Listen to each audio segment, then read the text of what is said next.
Hello everyone, I'm Zhuoran, a PhD student from Radboud University in Netherlands. In this video, I will give the overview talk for pixel privacy task, quality camouflage for social images in MediaEval 2020 workshop. As one of the task organizers, I work with Zhengyu, Martha, and Laurent this year. Thank you for all of your work. So what is pixel privacy and what do we do? Let's start with two examples. One user took a photo of a beautiful building during travel. The user posted the photo online with a comment, "Lovely hotel," on social media. The intention of this user is to share this interesting building with friends. But the user may not know that artificial intelligence algorithms can easily predict the place where the image was taken, and depending on the user profile, it can predict that the user is traveling now abroad instead of staying at the home city.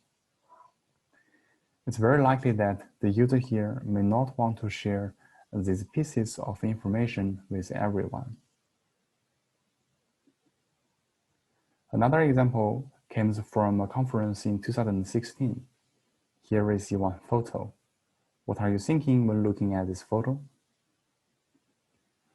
The examples show that the classifier can predict the drinking and smoking behavior of this user, and apparently most of us may not want to share this information with everyone too. From the two examples, let's first look at the misuse problems, or let's say the motivations of pixel privacy. The first is the way how data are analyzed or transmitted can be different from user expectations, like the two examples I just showed you. Another thing is malicious parties can benefit from breached or even publicly available user data by leveraging unethical AI. One of the famous examples is the Cambridge Analytica case for breached Facebook user data. The third point is mining users' private information is not real time, and it could be aggravated with accumulation of more data. We know that machine learning or artificial intelligence algorithms depend on a huge amount of data, so more data will definitely result in more accurate prediction models.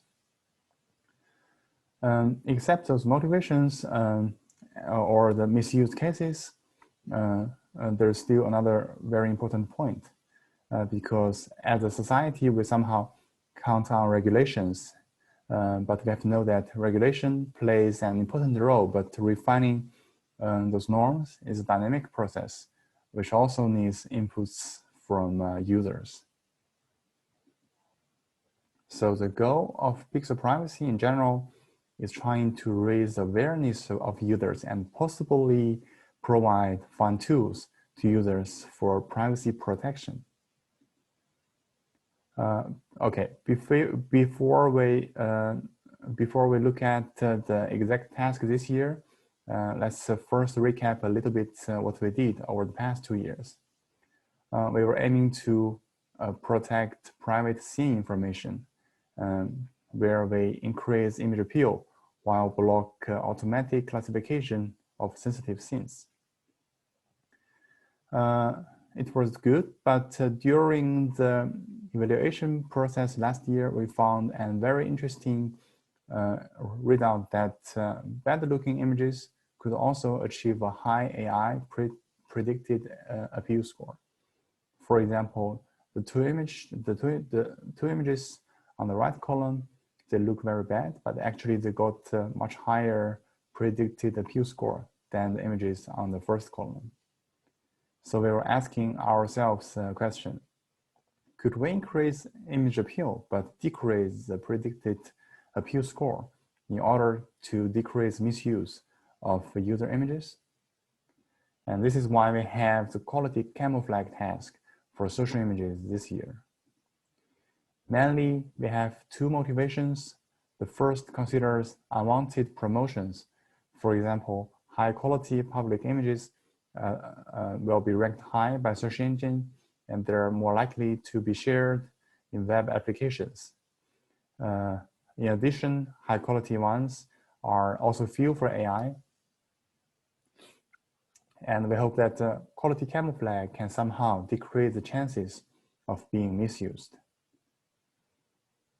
Our task goal this year is to increase the image appeal while block automatic blind image quality assessment algorithm. The information available to our participants includes a pre-trained BIQA model and 550 high-quality test images.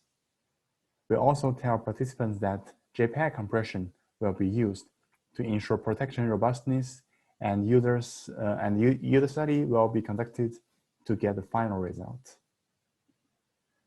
In this slide, you can see six examples of high-quality test images.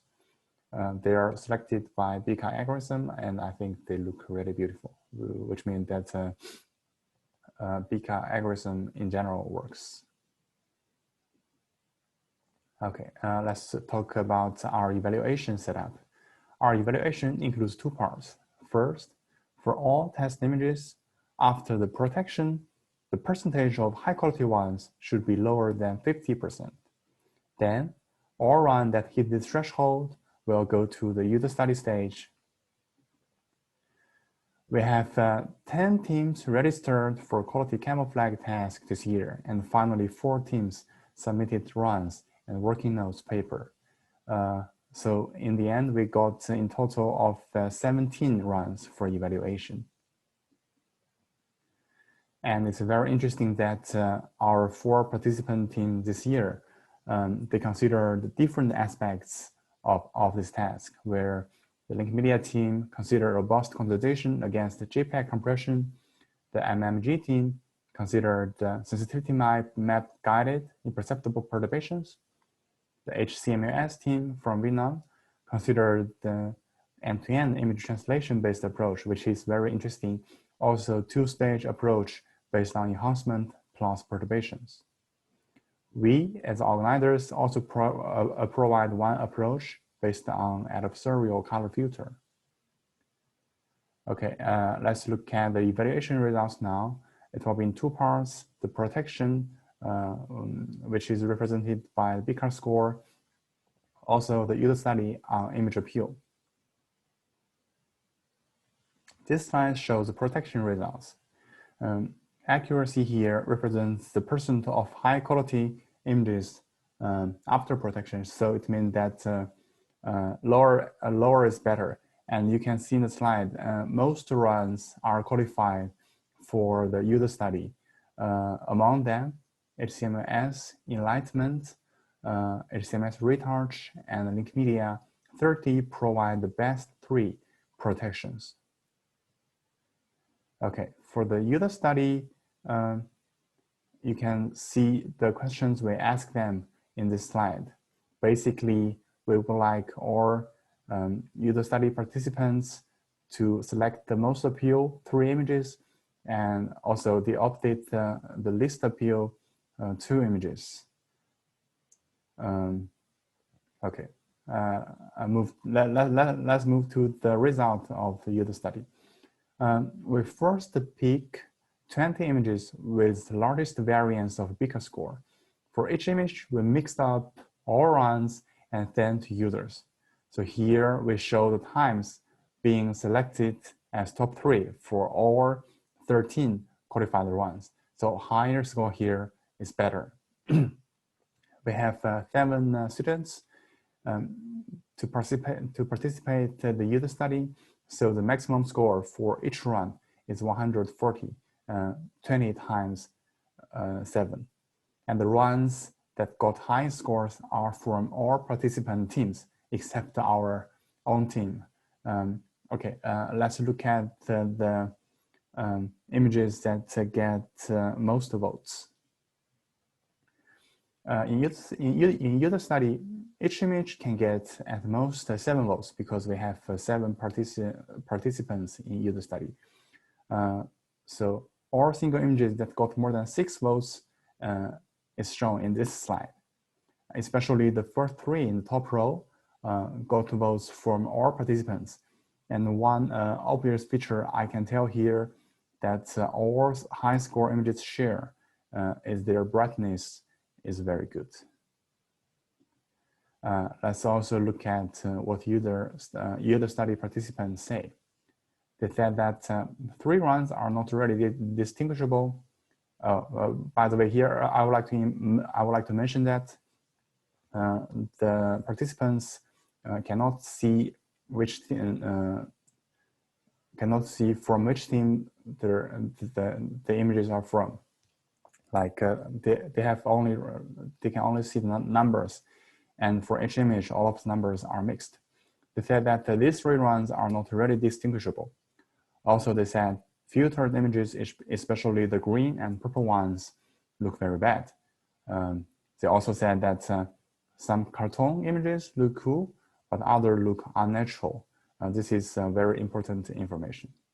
The last is that a blurry image is very annoying. Okay, let's look at those images that got most negative votes. They can clearly see the pattern or why user commented like that. For example, the green and purple pattern, the blurry image, also the unnatural cartoon images. Okay, I've shared with you most of the important information we get this year. Let's look at the experience we learned this year. I have 5 points here to share with you. The first is end-to-end enhancement approach are not trivially working. They're end-to-end, but always the evaluation results are not very good.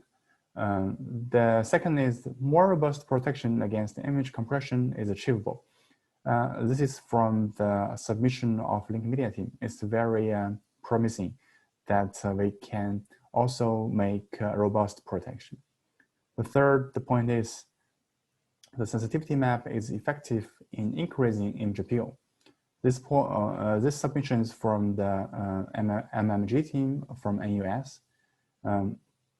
It's also like, it also gives us a lot of useful information. The first point said cartoon filtered images are attractive to users, but only when they look natural.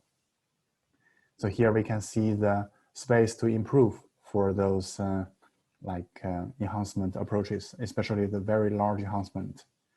The last is enhancement is the best practice to increase image appeal. Since we have the best user study results, mostly for the very good enhanced images.